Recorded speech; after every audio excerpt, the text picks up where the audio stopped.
중국의 재벌 148위, 자산 7조 원을 가진 광산 재벌 한룽그룹의 류한 회장이라는 사람이 있습니다. 이 사람은 경쟁자들을 관계에 있는 사람들 8명을 살해해서 사형 선고를 받게 됩니다. 그러니까 기업을 이루다 보니까 적들이 있잖아요. 그 8명을 살해를 한 거예요. 그래서 사형 선고를 받고 사형을 받게 되었습니다.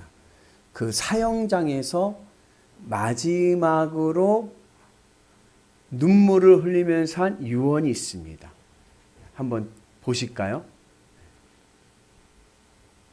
다시 한번 인생을 살 수 있다면 노점이나 작은 가게를 차리고 가족들을 돌보면서 살고 싶다. 내 야망이 너무 컸다. 인생 모든 게 잠깐인 것을, 그렇게 모질게 살지 않아도 되는 것을, 악쓰고 소리 지르며 악착같이 살지 않아도 되는 것을, 말 한마디 참고 잘난 것만 재지 말고 서로 불쌍히 여기고 원망하지 말고 미워하지 말고 용서하며 살 걸 그랬다. 무엇을 얼마나 더 부귀영화를 누리겠다고 그동안 아등바등 살아왔단 말인가. 감나무의 홍시처럼 내가 내 안에서 무르익도록 익을 수 있었으면 좋았겠다. 아프더라도 겨울 감나무 가지 끝에 남아있다가 마지막 지나는 바람이 전하는 말이라도 들었으면 좋았을 것을. 한룽그룹 유한 회장이 마지막 사형장 이슬로 사라지면서 한 마지막 말입니다. 다시 한번 인생을 살 수 있었다라면 노점이나 작은 가게를 하면서 가족들을 돌보며 살고 싶다. 내 야망 인생 모든 게 잠깐인 것을. 한자 성어 중에 항룡유해라고 하는 성어가 있습니다. 단어 직역을 하면 항룡, 하늘을 오른 용은 유해, 후회가 있다. 이런 의미입니다. 뜻을 풀이하면 하늘 끝까지 정상에 오른 용은 후회할 날이 온다는 것입니다. 주역에 나오는 말인데 우리가 용을 보통 무엇을 상징하냐면 성공을 상징합니다. 그래서 우리 개천에 용 났다는 말 하지 않습니까? 용 됐네, 용 됐어. 그러면 성공했다는 거예요. 그런데 하늘을 오르는 용, 세상에서 성공한 사람에게는 후회할 때가 온다는 것입니다. 그래서 군주가 된 자는 반드시 후회하게 된다. 그러한 의미를 가지고 있습니다. 이 항룡이 되는 과정이 있어요. 먼저 잠룡이 있습니다. 잠룡은 뭐예요? 잠룡은 덕을 쌓으면서 때를 기다리는 거예요. 그렇게 덕을 쌓으면서 때를 기다리다가 현룡이 됩니다. 현룡은 이제 사람들로부터 그 덕이 인정받아서 물망에 오르기 시작을 하는 겁니다. 약간씩 드러나는 거죠. 그러다가 비룡, 하늘을 오릅니다. 승승장구합니다. 그래서 항룡, 하늘 위 정상에 오릅니다. 이것을 예전에는 군주, 왕으로 이야기하죠. 근데 왕에 오른 자가 왜 후회를 하느냐? 왕에 오르면, 세상에서 성공을 하게 되면 교만해집니다. 교만해져서 민심을 잃어버리게 되고 결국에는 실패하게 되고 떨어지게 돼서 후회하게 된다. 내가 항룡이 된 것을 후회하게 된다라고 하는 성어입니다. 이것을 요즘 말로 풀이하면은 잠룡은 내가 꿈을 품는 단계예요. 꿈을 품었습니다. 현룡, 그 꿈을 이루어 갑니다. 비룡, 그래서 승승장구해서 승진도 하고 원하는 목표대로 단계 올라갑니다. 그래서 현룡, 항룡, 내가 성공한 위치에 오르게 됩니다. 그런데 이 항룡의 단계에 왔을 때, 내가 세상에서 최고가 됐을 때, 내가 세상에서 원하는 목적을 이루었을 때, 그것이 기독교인에게는 후회가 됩니다. 언제요? 하나님 앞에 섰을 때 내가 항룡의 삶을 살아간 것을 후회하게 됩니다. 왜냐하면 하나님의 나라는 이 세상 가치로 들어가는 것이 아니기 때문에 그런 거예요. 이 세상에서 많은 것을 얻고 이 세상에서 많은 명성과 권력과 명예와 재물을 얻었어도 그것이 하나님 나라의 상급이 되지는 못하는 거예요. 그 마지막 하나님 나라 들어갈 때, 내가 이 세상에서 정상이 되려고 세상 성공을 위해 살아갔던 인생이 내가 잘못된 인생이구나.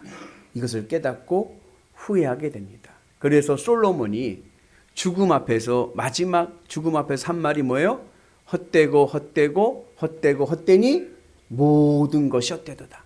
세상의 부귀영화를 다 누려봤던 솔로몬의 마지막 말이, 내가 죽음 앞에서 하나님 앞에 갈 날을 생각하니 내가 이 땅에 얻어놨던 것, 이거 아무것도 아니었다는 것을 깨닫고 후회하게 됩니다. 그래서 선민이란 누구냐? 하나님의 백성은 하나님을 사랑하는 자입니다. 그리고 하나님을 사랑하는 선민은요, 이 땅에서 항룡이 되려고 살려고 하지 않습니다. 이 땅에서 성공하려고 사는 인생이 아닙니다. 하나님의 백성은 하나님 나라 가치로 살아가는 것이 성공입니다. 오늘도 주님의 뜻을 이루게 하여 주옵소서. 내가 주어진 삶의 자리에서 하나님의 뜻을 이루면서 말씀에 순종하며 살아가는 것이 성공한 인생입니다. 그런데 때로는 이러한 선민들 가운데 세상 성공을 부러워하는 사람들이 있습니다. 그 누구냐? 바로 에스겔서에서 나오는 선민 유다 민족입니다.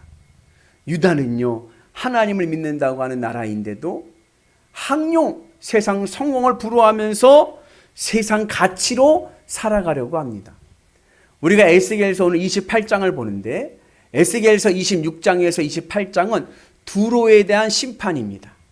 26장의 내용을 보면은 두로는 어떠한 나라냐? 두로는 지중해의 해상 무역권을 가진 경제의 만민의 문입니다.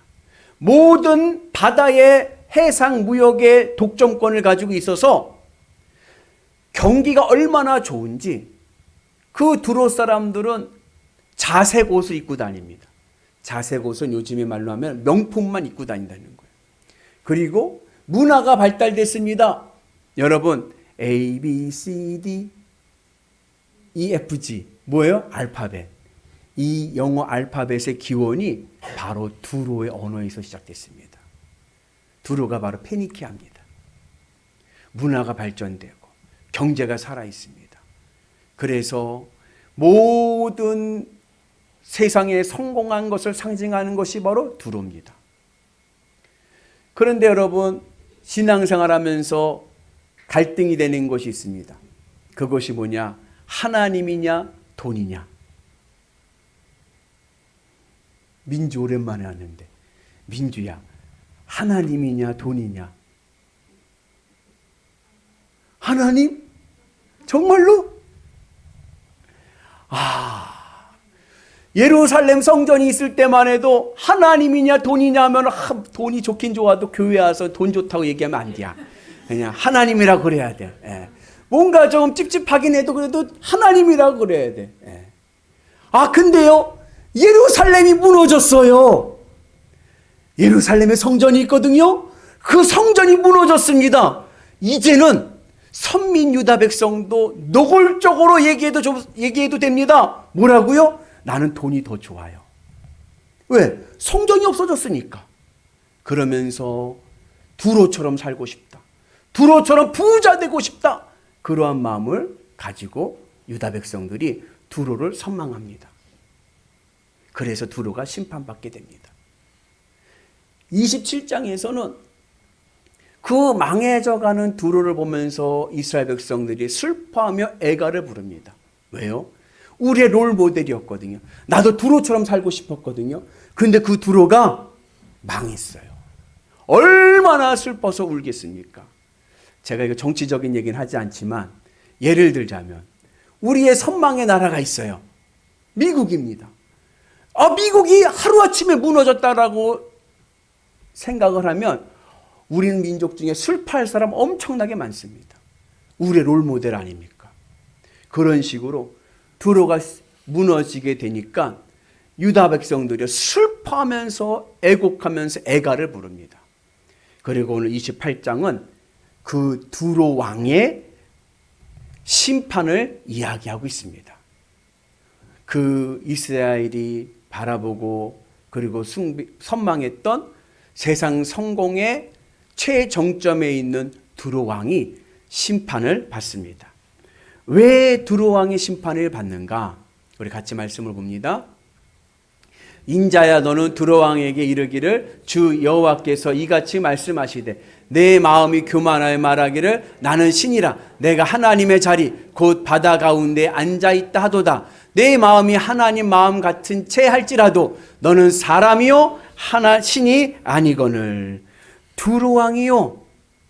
두로 왕이 심판받는 이유는 두로 왕이 하나님의 자리에 있기 때문에 그렇습니다. 바다 가운데 하나님 자리에 있습니다. 바다는요, 두로에게는요, 삶의 터전입니다.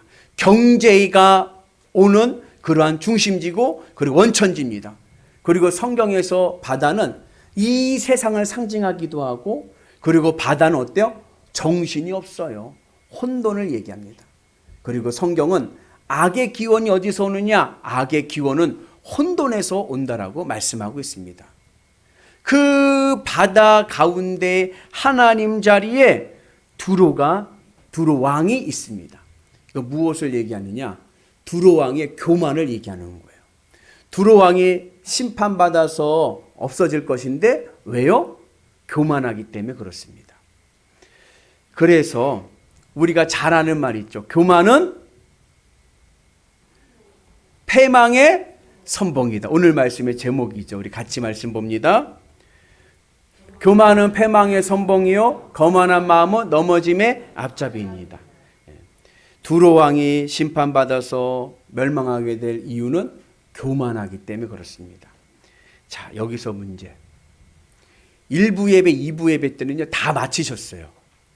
여기 3부 예배는 인원이 좀 많으니까 더 마칠 줄로 압니다. 그러면 사람은 무엇으로 교만해질까요? 딩동댕. 돈으로 교만해집니다. 우리 말씀에 나옵니다. 같이 봅니다. 내 큰 지혜와 내 무약으로 재물을 더하고 그 재물로 말미암아 내 마음이 교만하였도다. 여러분, 사람은 무엇으로 교만해지느냐면요, 무엇으로 턱이 올라가냐면요, 돈으로 올라가는 거예요. 돈이 사람을 변화시킵니다. 심지어 어디 자리까지 올라가요? 하나님 자리까지 올라가는 거예요. 돈이 무서운 이유는 돈으로 안 되는 게 없기 때문에 그래요. 에이 목사님, 돈으로 안 되는 것도 있어요. 아니요, 없어요. 돈으로 안 되는 것 없습니다. 어느 칼럼니스트가 이런 글을 썼더라고요. 돈으로 안 되는 일이 있다면 그것은 돈이 모자라기 때문이다. 세상에 돈으로 안 되는 일 없습니다. 심지어 복음으로 무장한 신실한 사람도요, 무엇으로 무너지느냐? 돈으로 무너지는 거예요. 아무리 믿음이 좋고 그리고 아무리 성령 충만한 목사님이라 해도 돈 맛을 한번 알면 그러면 게임 끝난 거예요. 무너지고 맙니다. 교만해집니다. 아무리 내가 하나님의 백성 선민이라 하더라도 돈 맛을 알면 변합니다. 내가 누구인지, 내가 하나님의 자녀인 것도 잊어버려요. 나는 누구인가? 나는 하나님의 자녀가 아니라 내가 하나님입니다. 내가 하나님이다 하면서 교만해지고, 그리고 또 이 교만한 사람들의 특징이 있습니다. 돈으로 교만해지면요, 어떠한 특징이 일어나느냐? 다 알아요. 모르는 것 없이 다 압니다. 우리 같이 말씀 봅니다. 말씀 넘겨주세요. 내가 다니엘보다 지혜로워서 은밀한 것을 깨닫지 못할 것이 없다 하고, 돈으로 교만해지면요, 깨닫지 못할 것이 없습니다. 다 압니다. 다 알아. 그래서 여러분 가만히 보세요. 돈 많은 사람들 보면요, 다 자기 말이 정답이야. 나처럼 살아라. 다 자기 말이 정답이고 아이고 이렇게 해야지 저렇게 해야지 하면서 가르치기 바쁩니다. 모르는 것 없이 다 분별하고 다 정답입니다. 그래서 예수님을 믿어도 내 말이 더 옳은 거예요. 하나님 말씀보다 내 말이 더 옳고 내 주장이 더 맞습니다. 그래서 어디까지 올라가요? 하나님 자리까지 올라가는 거야. 항룡이 돼가지고 내가 하나님이다 그러고 있는 거예요. 선민이 있어야 될 자리가 있습니다. 선민의 자리는 어디냐? 구약 성경에서는 번제단의 자리고 오늘 우리에게는 주님의 십자가 자리입니다. 그러지 못하고 내가 항룡이 되어서 세상 성공을 목표로 해서 세상에서 1등 되고자 하면 내가 하나님이 되어서 결국에는 망하고 맙니다. 그러나 내가 하나님의 백성임을 내가 깨닫고 내가 믿음으로 가며 주님의 십자가 은혜 안에 있으면 하나님께서 나를 지켜주시고 하나님의 구원의 은혜가 우리 가운데 임하게 될 줄로 믿습니다. 나는 누구인가? 나는 죄인입니다. 나는 드러낼 것도 없고 내세울 것도 없는 죄인입니다. 죄인이라는 의미는 뭐냐? 나는 모른다요. 나는 모릅니다. 누가 아세요? 주님만 아시는 거예요. 주님의 말씀에 순종하며 나가는 은혜가 있기를 주님의 이름으로 축복합니다. 그럴 때 우리가 주의 은혜 안에서 믿음의 은혜로 승리하는 역사가 일어날 줄로 믿습니다. 신앙의 지혜는 뭐냐? 신앙의 지혜는 항룡이 되어서 세상에서 1등 되려고 하는 것이 아니라 믿음으로 세상을 이기는 것입니다. 하나님 나라 가치로 세상을 이기는 것입니다. 그래서 내가 하나님 나라 가치로 세상을 이기기 위해서 나는 날마다 죽노라. 주님의 십자가 은혜 안에 있는 여러분들 되시기를 주님의 이름으로 축복합니다. 그래서 내 마음이 주님의 것으로 기쁘고 주님의 십자가 은혜로 기쁘고 주님으로 만족하고 주님으로 행복하게 살아가게 될 때 우리가 무엇을 봅니까? 하늘의 구원을 보고요. 하나님의 축복의 역사를 우리가 누리게 될 줄로 믿습니다. 그리고 십자가 은혜 안에 있을 때 하나님께서 나를 지켜주셔서 내 인생을 더 아름답게 하시고 더 행복하게 하실 줄로 믿습니다. 그 창세기에 보면 요셉이라는 사람이 나옵니다. 그죠? 요셉은요, 아버지의 편애로 인해서 형들로부터 엄청난 구박을 받습니다. 아버지가 요셉만 이뻐하는 거예요. 그래가지고 형들로부터 구박을 막 받다가 결국엔 어떻게 돼요? 17살 때 형들이 팔아버려. 외국 노비로 팔아버리는 거예요. 그래서 애굽이란 나라의 보디발 장군 집에 머슴으로 팔려갑니다. 그런데 그곳에서도 어떻게 해요? 그곳에서도 원망하고 불평한 것이 아니라 여기에도 하나님의 뜻이 있겠지. 그러면서 날마다 죽노라. 주님의 십자가 은혜 안에 있는 거죠. 말씀 안에 있는 거죠.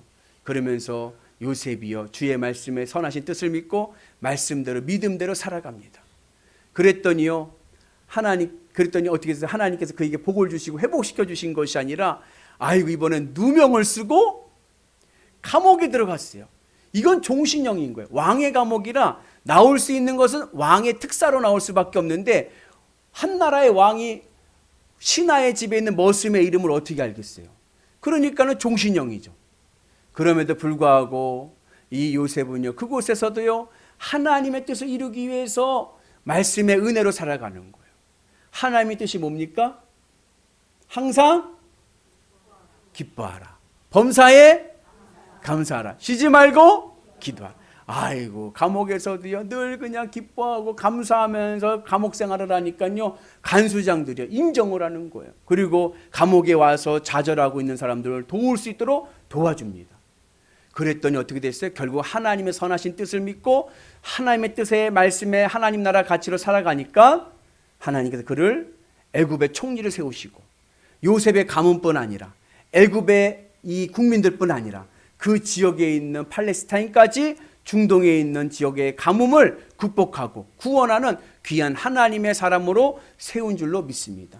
그래서 우리가 믿음으로 하나님 나라 가치로 살아갈 때 우리 생각엔 그것이 손해보는 것 같지만 그러나 거기에는 하나님의 은혜와 구원과 복이 임하게 될 줄로 믿습니다. 20세기 최고의 부자하면 석유왕 록펠러를 이야기합니다. 이 록펠러가 가지고 있는 재산을 지금 우리가 있는 물가로 환산하면요, 빌 게이츠의 3배가 넘습니다. 최고의 부자가 지금 빌 게이츠 아닙니까? 그런데 그 빌 게이츠 재산보다도 3배가 더 많은 재산을 가졌던 록펠러입니다. 이 록펠러가요, 보통이 아닌 거예요. 고등학교 졸업하고 어느 자그마한 회사 격리로 주급 $4 받으면서 이제 경제활동을 하면서부터 시작을 해서 돈이라고 하면요, 쌍심지를 키고 돈 버는 일은 열심을 다한 거예요. 그래서 그는 록펠러는 정경유착, 정치인들의 로비 자금 대주고, 그리고 무자비한 기업 인수, 하여튼간 조그만 게 경쟁자들은 다 잡아먹는 거예요. 아까 그 류한 회장처럼 경쟁자들 다 잡아먹는 거예요. 그리고 문어발식 회사 확장으로 인해 가지고요, 이 록펠러가요, 전성기 때는요, 미국 석유 시장의 95%를 차지했습니다. 독점해버린 거죠. 그렇게 돈을 모아 가지고 33살에 백만장자가 되고 43살에 최고의 부자가 되었습니다. 얼마나 이 사람이 돈 앞에서는 무자비했는지 진짜 바늘로 찔러도 피 한 방울 안 나올 사람인 거예요. 한 번은 이분이 어느 자선단체에 $100,000를 기부를 하는데 그 자선단체 대표가요, 그 돈을 거부했어요. 그러면서 뭐라고 그러냐면 더러운 돈은 안 받는다. 그때부터 유행한 단어가 뭐냐, 더러운 돈이에요. 더러운 돈. 록펠러의 돈은 더럽다. 얼마나 무자비하게 그렇게 돈 모으는데 그냥 확장을 했던지. 그러던 그가 55살 때 스트레스를 엄청나게 받게 됩니다. 그때 대통령이 루즈벨트 대통령인데 루즈벨트 대통령하고 한판 붙었어. 권력과 붙은 거예요. 재판을 하고. 그러면서 송사를 하면서 스트레스가 오면서 소화가 잘 안 되는 거예요. 그러면서 이상하게 살이 빠져. 그리고 머리털과 눈썹이 빠지는 거예요. 이상하다. 소화도 안 되고 살이 빠지고 머리털과 눈썹이 빠지고, 그래서 병원에 가서 검진을 받았습니다. 그랬더니 그가 알로피시아라고 하는 희귀병에 걸린 거예요. 의사가 진단합니다. 회장님, 앞으로 1년 남았습니다. 고칠 수 있는 약이 없습니다. 1년 사형 선고를 받습니다. 록펠러가 큰 충격을 받습니다. 그런데 그것보다 더 큰 충격은 뭐냐? 이 사실이 어떻게 언론에 흘러간 거예요. 록펠러가 희귀병에 걸렸다는 게. 그래서 신문사마다 대서특필을 합니다. 세계 최고의 부자 록펠러가 희귀병에 걸려서 1년밖에 살지 못한다 하면서 대서특필 특종으로 신문 1면을 차지하면서 쫙 언론이 나간 거예요. 근데요, 그 기사를 본 사람들이 다 좋아하는 거예요. 잘됐다 록펠러, 빨리 죽어라 록펠러 하면서 언론이 모두가 다, 국민들이, 사람들이 다 좋아하는 거예요. 거기에 록펠러가요, 충격을 받는 거예요. 내가 가지고 있는 이 많은 재산으로 내 병을 고칠 수 없고, 내가 죽음을 극복할 수 없고, 그리고 사람들이 내가 죽는다는 것을 보고 좋아하고 환호성을 치는 모습을 보면서 록펠러가 큰 충격을 받습니다. 그때